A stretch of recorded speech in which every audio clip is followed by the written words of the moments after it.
네. 자, 우리 이번 시간에는 여러분들이 미리 풀어본 TAT 2급 기출문제 제35회 이론 문제를 같이 한번 풀어보도록 하겠습니다.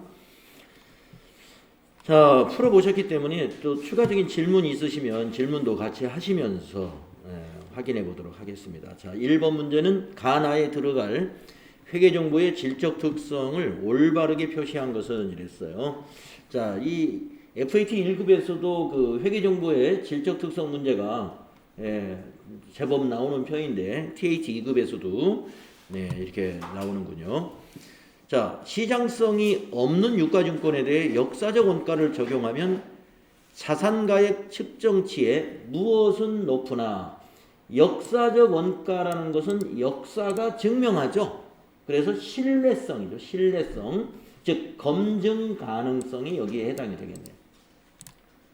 역사적 원가. 과거에 거래가 일어났었기 때문에 검증 가능함으로써 역사적 원가를 적용한다는 것은 신뢰성을 높이는 겁니다. 그래서 가번은 검증 가능성이 들어가야 되겠고, 그러나 유가증권의 실제 가격을 나타내지 못하여 무엇이 저하될 수 있느냐. 자, 검증 가능성과 신뢰성은 서로 통하는 거예요. 그러니까 이건 아니고 이것이 돼야 되겠죠.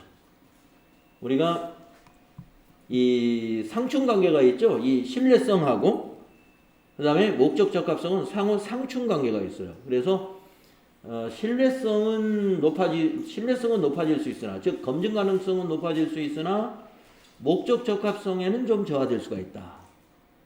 왜? 실제 가치가 아니니까. 그래서 답은 3번이 된다. 이렇게 쉽게 맞출 수 있었죠? 다음 2번은 다음은 주식회사 한공의 기계장치 관련 자료이고요. 2020년 결산 시 감가상각비는 얼마냐 이랬어요. 자, 이런 문제 우리도 많이 해봤었는데 1월 1일 날 1억 원에 취득을 합니다. 그리고 내용연수는 4년 정액법으로 월할상각으로 감가상각을 하는 거고요. 자, 1년이 지나서 성능과 내구성 강화를 위해서 1,000만 원의 지출을 합니다. 그러면서 내용연수가 2년이 연장됩니다. 복잡해졌어요. 예. 그러니까 여기까지는 감가상각을 할 때 내용연수 4년으로 하는데, 2020년 1월 1일부터는 남은 내용연수에다 2년을 더 더합니다. 그래서 좀 복잡해지겠어요. 자, 그리고 7월 1일 날 성능 유지를 위해 부품 교체 또 80만 원을 지출합니다. 성능 유지를 위한 거다. 그러면 이거는 무시하면 되죠. 왜냐하면 우리가 이 기계장치 유형자산에 대해서 성능 유지를 위해서 지출하는 것은 우리가 이걸 수익적 지출이라고 하잖아요. 수익적 지출은 수선비로 처리하거든요. 그러니까 이거는 이 문제 감가상각하고 전혀 관계없는 건이니까 이 건에 대해서는 무시를 하면 됩니다. 자, 이제 계산을 한번 해볼까요? 자, 2019년도에 감가상각을 한번 해볼게요. 4년, 그러면 1억 원을 4로 나누면 1년에 얼마씩입니까?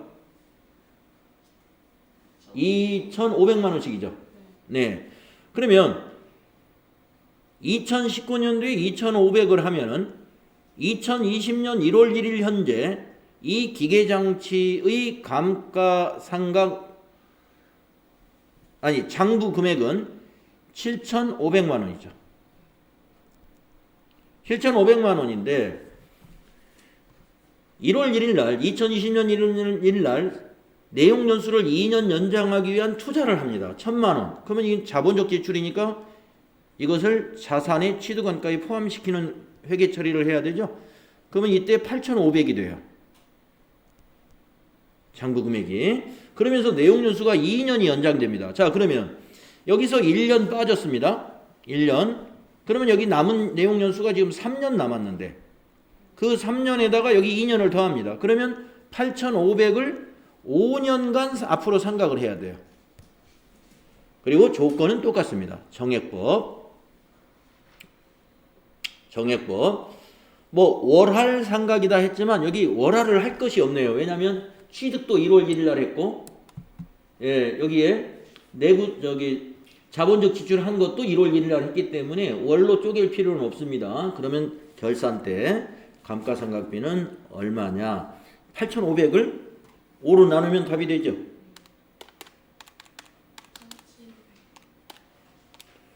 1,700이 되네요.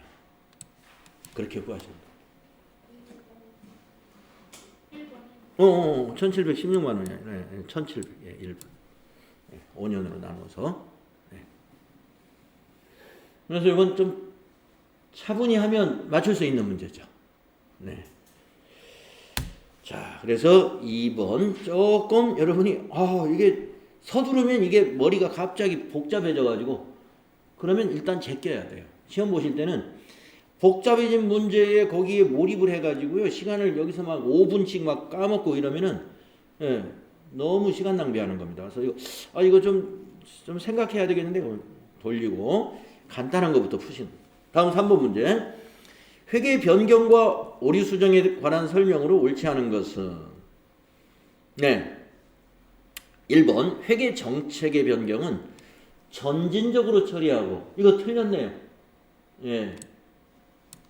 자, 우리가 회계 변경에서 두 가지가 있었는데 회계 정책의 변경과 추정의 변경이 있었죠. 그래서 좀 묵직한 변경이 정책의 변경입니다. 그러니까 중요한 거죠. 중요한 거. 중요한 것은 전진적이 아니에요. 소급. 그래서 회계 정책의 변경은 소급하여 처리하고 추정의 변경은 전진적으로. 그래서 추정의 변경은 단기에 고쳐버리는 거예요. 그냥 전기 거는 수정을 안 합니다. 그래서 옳지 않은 것은 답이 1번이 됐어요. 자, 2, 3, 4번은 간단히 읽어보고 갑니다. 단순히 세법의 규정을 따르기 위한 회계 변경은 회계 변경으로 보지 않는다. 맞고. 회계 변경은 회계 정보의 비교 가능성을 훼손할 수 있으므로 회계 변경을 하는 기업은 회계 변경의 정당성을 입증해야 된다. 맞고. 회계 변경의 속성상 그 효과를 회계 정책의 변경 효과와 추정의 변경 효과로 구분하기 불가능한 경우에는 이것을 추정의 변경으로 보는 것이다. 맞아요. 네, 1번이 틀렸습니다. 다음. 주식회사 한공은 2020년 대손 관련 자료이다. 2020년 손익계산서에 계상될 대손상각비는 얼마냐? 네, 아까 2번은 감가상각비 문제, 4번은 대손상각비 문제군요. 뭐 어려운 거 없죠? 대손상각비. 자, 2020년도에 손익계산서의 대손상각비가 결산 때만 발생하라는 법은 없어요. 여기 날짜가 여러 날짜 있으면 어느 때에도 대손상각비가 나올 수도 있어요. 자, 1월 1일 날 매출채권에 대한 대손충당금 기초가 40만 원이 있어요.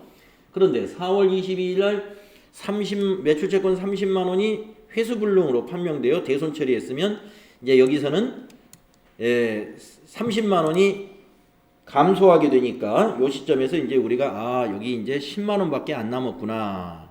이렇게 체크해 놓으시고 다음 10월 28일 날 19년도 대손 처리했던 매출채권 중 10만 원이 현금으로 회수되면 우리가 대손 처리했던 것이 회수되면 어떻게 돼요? 다시 대손 충당금으로 설정하죠? 그러면 다시 플러스 10만 원 해가지고 여기 이제 10만 원이 20만 원이 되었구나. 12월 31일 날 기말 매출채권 잔액이 1억 원 중에서 1% 회수 불확실한 금액으로 추정을 해요. 그러면 1억 원의 1%는 1000만 원, 100만 원이죠. 네. 100만 원이 회수 불능으로 되니까 이걸 100만 원을 대손 충당금으로 설정해야 되는 것이죠. 근데 20만 원이 있죠. 그러니까 80만 원만 추가 설정하는 분계가 요날 필요하겠네요.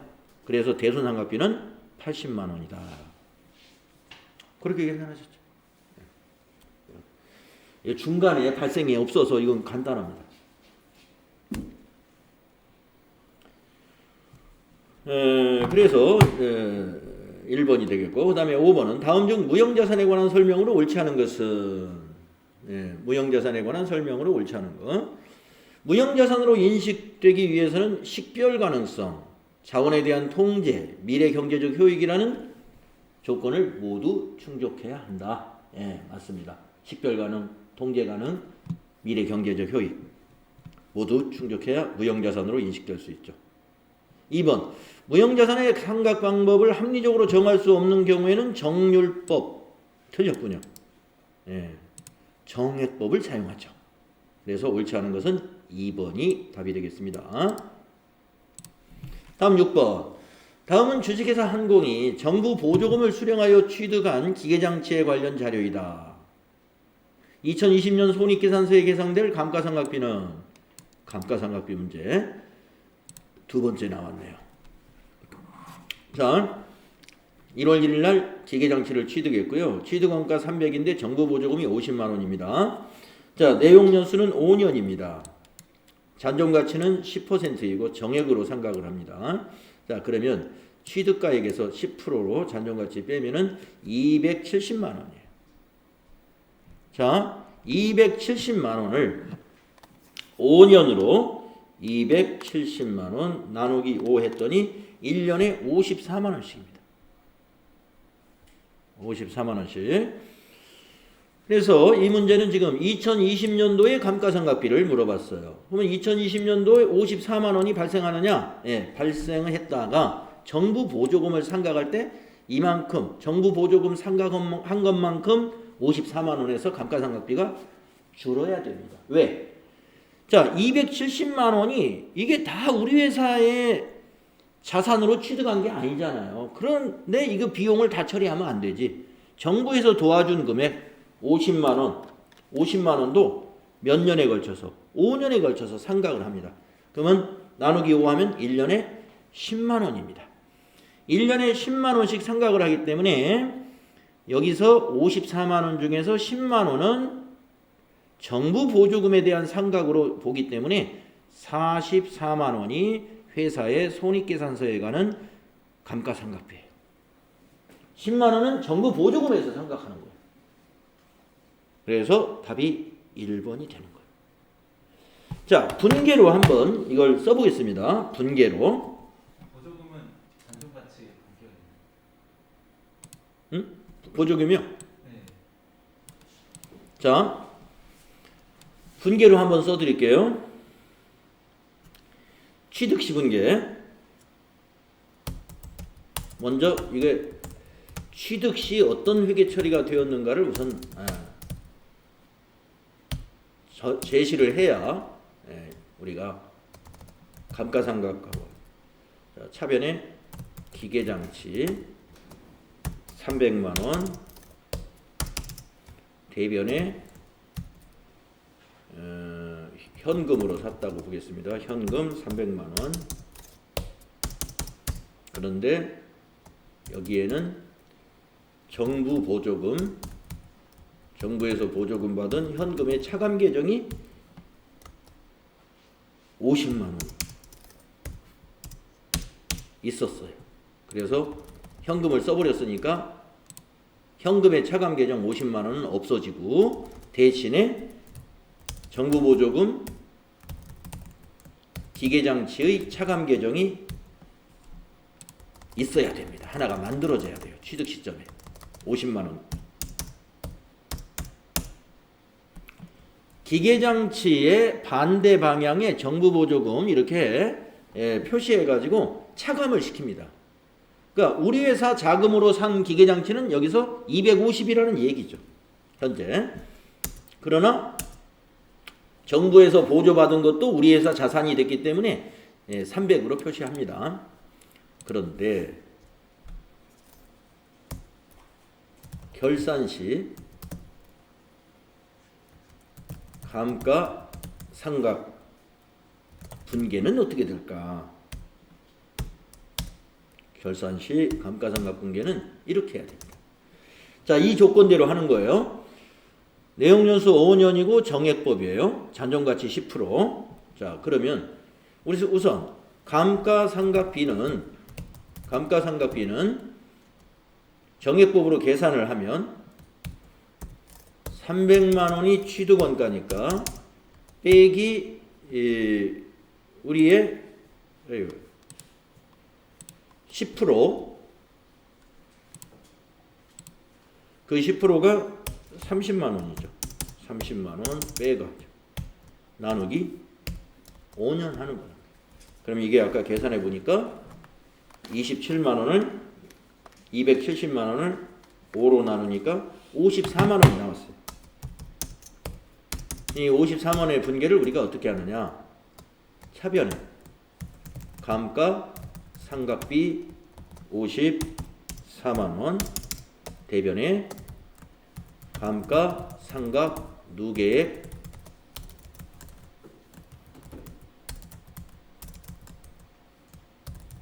54만 원 이렇게 하는데 우리 회사 자금으로 구입을 했다면 이걸로 끝인데 정부 보조금이 여기 들어있기 때문에 이 차감 계정도 이제 1년분을 차감시켜야 돼요.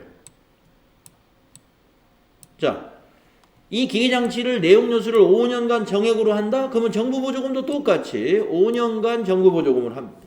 예. 그래서 정부 보조금 50만 원을 5로 나누면 10만 원. 정부 보조금을 상각하는 거예요. 대신에 대변에 감가상각비 10만 원을 우리 회사 비용이 아니다. 감가상각비 54만 원 중에서 10만 원은 이 10만 원은 정부 보조금에서 상각한다. 그래서 44만 원이 답이 되는 겁니다. 예. 이렇게 분계가 된다. 요 분계 알아두세요. 취득시 분계하고 감가상각시 분계. 자, 정부 보조금 문제가 TAT 2급에서 이렇게 이론으로 제법 잘 나옵니다. 정부 보조금. 실기로도 나올 수도 있어요. 실기로도. 그러니까 이 분계를 잘 머릿속에 넣어놓으시고 실기에서도 이게 나올 수 있기 때문에 분계를 알아두시는 게 필요하겠다. 다음 7번 문제. 다음과 같은 오류가 손익계산서에 미치는 영향으로 옳은 것은 이랬습니다. 자, 김 부장은 거래처 직원과 식사를 하고 현금으로 결제 후에 영수증을 수취했습니다. 접대비죠. 접대비. 해당 영수증을 재무팀에 제출하지 않아 관련 회계 처리가 누락되었습니다. 네, 접대비 지출이 비용 처리가 안 됐군요. 네, 자, 그러면 영향으로 옳은 것 찾으라고 그랬어요. 영업의 비용 아니죠. 네, 틀렸습니다. 접대비는 판매관리비입니다. 그래서 1, 2번은 일단 영업의 비용이라고 했기 때문에 1, 2번은 답이 될 수가 없고 3번을 볼까요? 판매관리비 과소 맞죠? 빼먹었으니까. 그래서 영업이익이 과대. 그렇죠. 비용이 적어지면 영업이익은 커지는 거니까 옳은 것은 3번이 되겠구나. 다 맞추셨죠?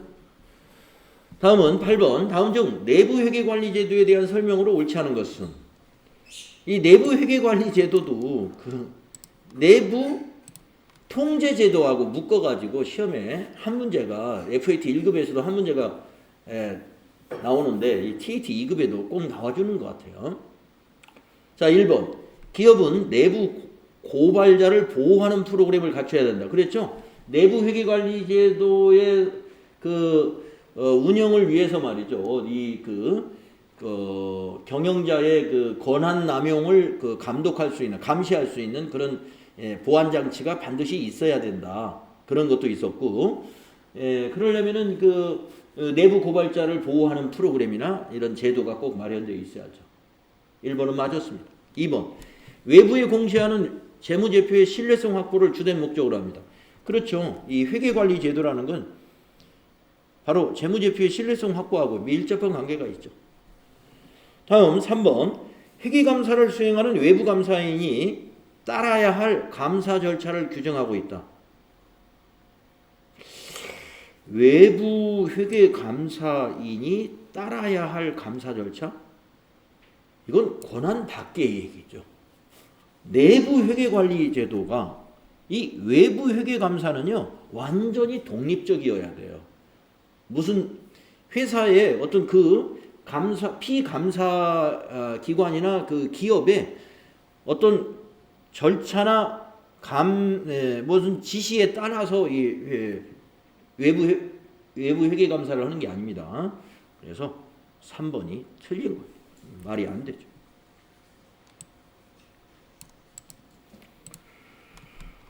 그 다음에 재고자산에 보관된 창고에 대한 물리적 접근을 통제하는 것도 내부 회계관리제도의 범위에 포함되죠. 그래서 자산 보호에 관한 그런 것도 내부 회계관리제도하고 관련이 있단 말이에요. 재고자산의 물리적 접근을 통제한다든가 아니면 실사, 재고조사를 실제로 하는 것. 이것이 내부 회계관리제도의 내용이었죠. 그래서 옳지 않은 건 3번이었습니다. 자, 이제 부가가치세 문제 세 문제 나오겠네요. 자, 부가가치세법상 용역의 공급에 해당하는 것은 산업상, 상업상 또는 과학상의 지식이나 경험에 관한 정보를 제공하는 경우. 요거네. 예. 이게 바로 용역 아니겠습니까? 예. 컨설팅 용역. 무슨 컨설팅 한다고 그러죠? 이게 바로 어떤 산업 또는 상업 또는 과학적인 거 이런 지식과 경험에 대해서 이 서비스를 받는 거죠. 그래서 그 개선책을 피드백을 해서 기업의 경영이 효과적으로 뭐 시스템 개선을 해준다든가 뭐 기술 개발에 영향을 준다든가 이런 거죠. 1번입니다. 자, 2번은 뭔가 볼까요? 자기의 주유자재 전부를 부담하고 상대방으로부터 인도받은 재화를 가공하여 이를 인도한다. 이건 재화의 공급이죠. 부동산 매매를 사업 목적으로 하여 부동산을 판매하는 경우 재화의 공급이죠. 부동산 판매가 아니라 만약에 부동산을 대여한다. 그건 용역입니다. 네. 다음 4번. 특허권을 양도하고 대가를 수령한다. 양도. 이건 용역의 공급이고 만약에 특허권을 대여하고 대가를 받았다 하면 그거는 용역입니다. 예. 특허권을 대여하면 용역이고 특허권을 양도하면 재화이고. 예. 그래서 이것도 재화의 공급에 해당이 되는 거죠. 그래서 용역은 1번 뿐이에요.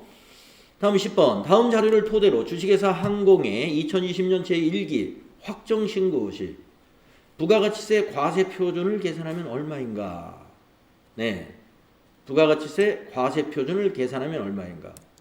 네, 부가가치세 이론 문제 참 이런 문제 잘 나온 편이에요.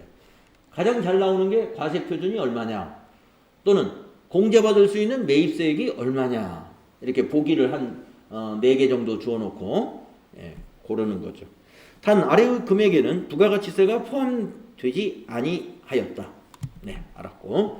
자, 제품의 판매 금액 1200만 원.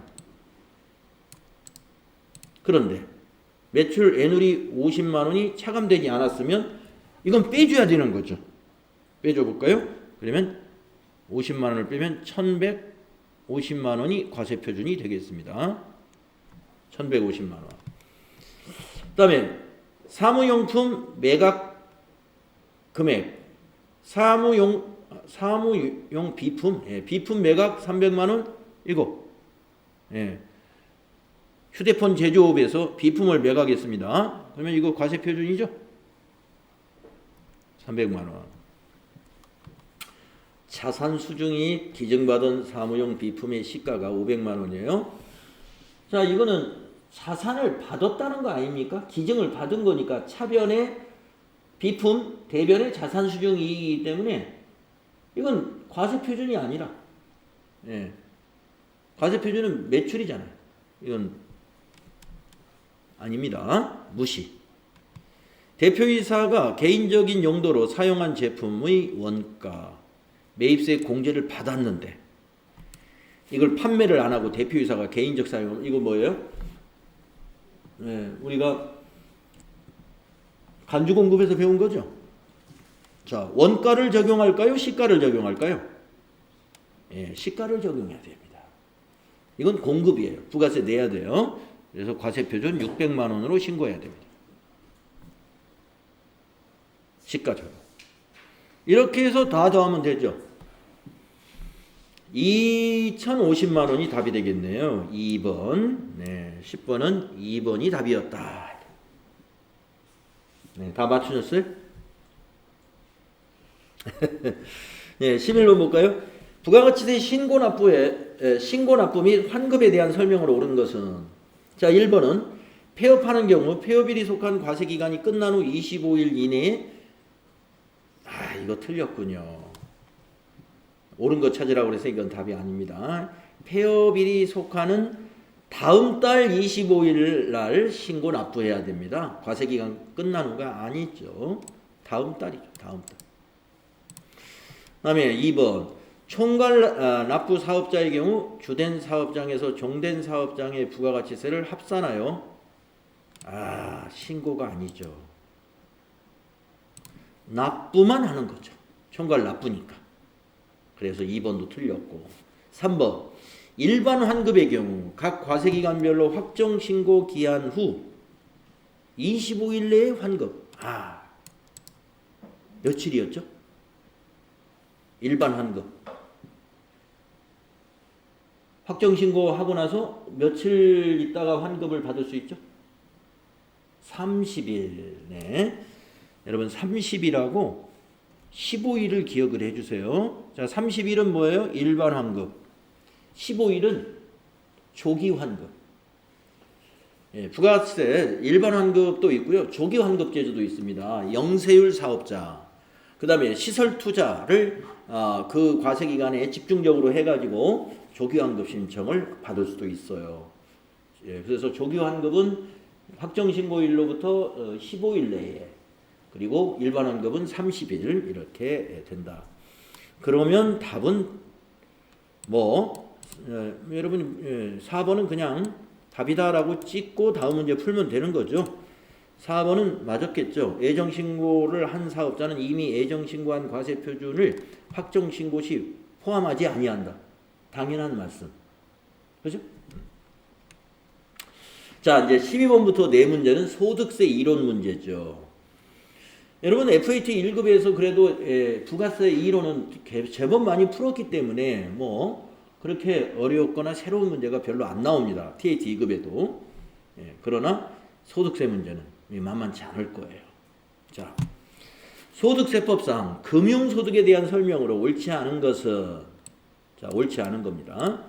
1번 직장공제회 초과 반환금은 무조건 분리과세 대상. 맞아요. 여러분 금융소득 끝날 무렵에 거기에 표가 하나 있었죠. 그래서 무조건 분리과세하고 무조건 종합과세, 선택적 종합과세, 이렇게 세 가지로 분리해서 정리가 되어 있는 표가 있습니다. 그거를 완전히 외울 수는 없는데 이렇게 보기를 보면 그게 약간 떠올라야 돼요. 그 정도로 좀 이렇게 그게 익숙해져 있어야 됩니다. 자, 직장공제의 초과 반환금은요. 직장공제의 초과 반환금에 대해서 정부에서 조금 이 근로자에게 좀 유리하게 적용을 해주는 거예요. 분리과세를 적용해주면 유리해지는 거죠. 맞고. 2번 이자소득과 배당소득은 필요경비가 인정되지 않는다. 맞아요. 이자 배당을 가리켜서 바로 금융소득이라고 하잖아요. 이자와 배당이. 그래서 필요경비가 없습니다. 그냥 받은 게 그게 다 소득 금액이에요. 다음 3번 외국 법인으로부터 받은 원천징수 대상이 아닌 현금 배당은 조건부 종합과세 대상이다. 이거 틀렸네요. 무조건이죠. 왜 그러냐? 원천징수 대상이 아니에요.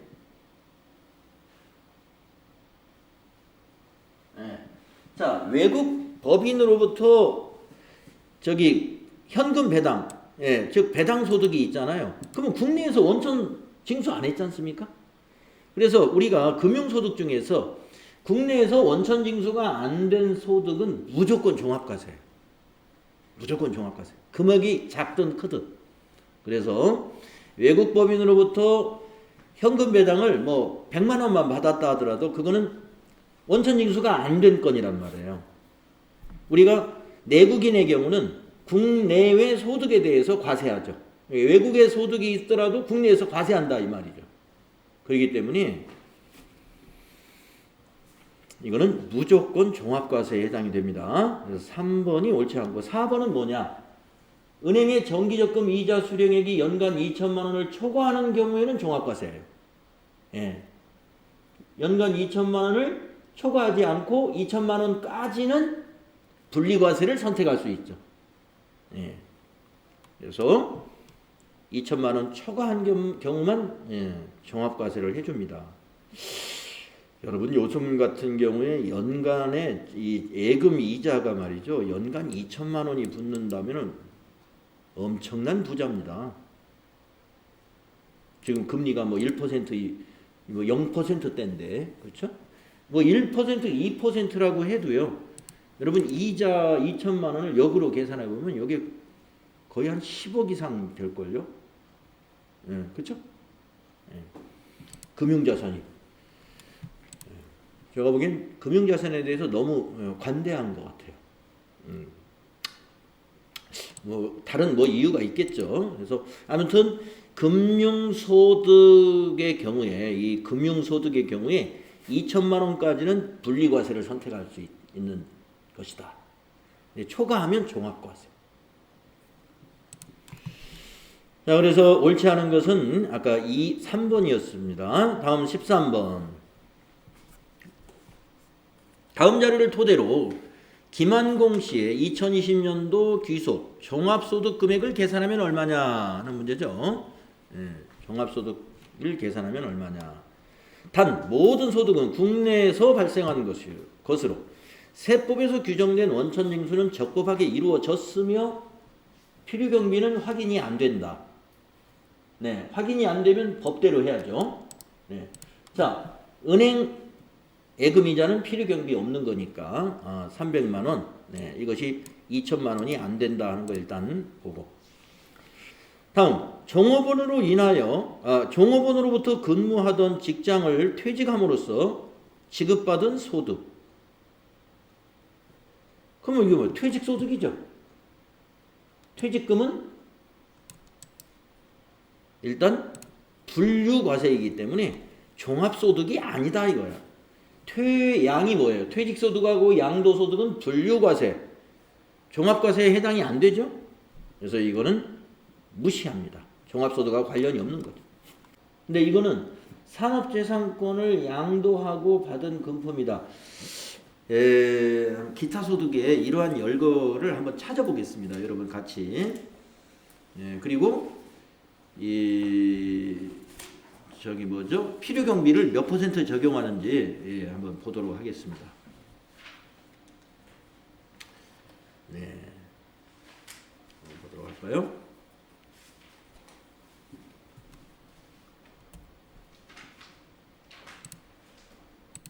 네, 그래서 요거 제가 아까 요거를 양도소득이라고 오해를 했는데 양도소득 아니고 기타소득, 필요경비 60%. 필요경비 60%. 그러면은 기타 소득 금액은 400만 원. 그 기타 소득 금액이 종합소득 금액이 되는 거죠. 이것도 300만 원, 2천만 원 이하이니까 이건 아까 말씀드린 분리과세로 정리하면 되고요. 가운데 있는 것은 퇴직소득이니까 분류과세. 그래서 이건 제외를 하는 거고요. 그래서 답이 2번이 돼야 되겠네요. 여러분 맞추셨어요 이거? 네. 저는 지금 영원이라고 찍고 갈 뻔했어요. 영원이라고. 다음에 14번. 다음 중 연금소득에 대한 설명으로 옳지 않은 것은 이랬습니다. 연금소득. 1번. 공적 연금은 연금을 지급받기로 한 날이 연금소득의 수입시기가 된다. 그렇습니다. 사적 연금은 수입시기가 실제로 연금을 받은 날. 공적 연금은 받기로 한 날. 그래서 1번은 맞았습니다. 다음 2번. 연금소득 공제액이 900만 원을 초과하는 경우에는 900만 원을 공제한다. 연금소득공제가 900만 원을 초과했을 때 900만 원을 공제하나요? 자, 옳지 않은 걸 찾는 거죠. 자, 2번 제껴놓고 한번 3번 또 보겠습니다. 공적연금소득만 있는 자는 해당 공적연금소득을 확정신고하여야 한다. 이거 틀렸네요. 네. 자, 우리가 공적연금만 있는 소득자는 확정신고를 하지 않아요. 종합소득 신고에 해당이 안 되죠. 네. 공적연금하고 또 다른 소득이 있으면 확정신고 대상이 될 수가 있습니다. 그런데 공적연금만 받는 소득자는 확정신고 대상이 없다. 뭘로 끝나요? 원천징수하는 걸로 끝납니다. 그래서 우리가 국민연금만 받고 있는 그런 그 국민의 경우는 다른 소득이 없으면 종합소득세 신고를 안 해요. 국민연금 줄 때 만약에 소득 금액이 크면은 원천징수하는 것으로서 종결됩니다. 그래서 3번이 옳지 않네요. 14번은 3번. 여러분도 맞나요? 답 확인해 보셨어요?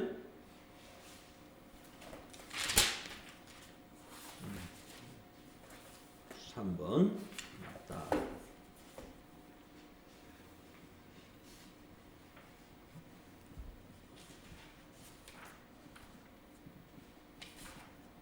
네. 13번이죠? 14번이죠?